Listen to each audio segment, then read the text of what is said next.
આગામી ભવનાથમાં શિવરાત્રી મેળાને લઈને કલેક્ટર સાહેબ અને આરએસસી સાહેબની સૂચનાથી જિલ્લા વહીવટી દ્વારા નવી સુવિધા ભાવિકો માટે કાર્યરત કરાઈ છે।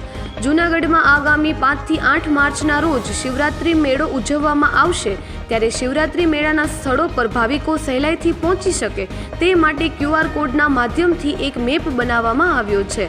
આ મેપમાં પાર્કિંગની સુવિધા, ટોયલેટની સુવિધા, પાણીની સુવિધા વગેરે આપવામાં આવી છે।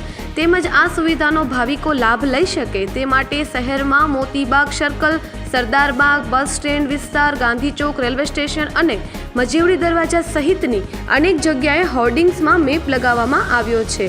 તો મેળામાં આવતા ભાવિકો QR કોડ સ્કેન કરીને રવેડી રૂટ, ઉતારા મંડળ, અન્ન ક્ષેત્રો, ટોયલેટની સુવિધા, પાણીની સુવિધા સહિતનો લાભ મેળવી શકશે।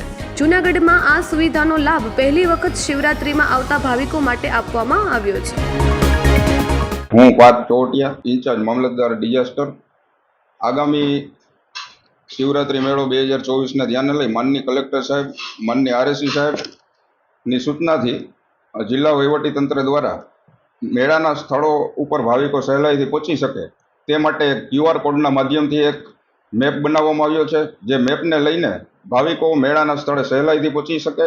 આ મેપમાં પાર્કિંગ સુવિધા, ટોયલેટ બ્લોક, પાણીની વ્યવસ્થા વગેરે જેવી સુવિધાઓ આપવામાં આવી છે, જેને લઈને કોઈ ભાવિકોને મુશ્કેલી ન પડે તે માટે શહેરમાં વિવિધ જગ્યાએ મોટા હોર્ડિંગ્સમાં મેપ લગાવવામાં આવેલ છે, જેમાં Motibagh circle, Sardarbagh, bus stand, Gandhi Chowk, railway station અને મજેવડી ગેટે મેપ લગાવવામાં આવેલ છે। મેળાના સ્થળે આવનાર ભાવિકો મેપમાં QR કોડ સ્કેન કરી અને રવેડીનો રૂટ, ઉતારા મંડળ, અન્ન ક્ષેત્રો, ટોયલેટ બ્લોક, પાર્કિંગ વગેરે જેવી સુવિધાનો સહેલાઈથી લાભ મેળવી શકશે। આ જૂનાગઢ જિલ્લામાં પ્રથમવાર માનનીય કલેક્ટર સાહેબના સૂચનાથી નવતર પ્રયોગ ચાલુ કરવામાં આવેલ છે।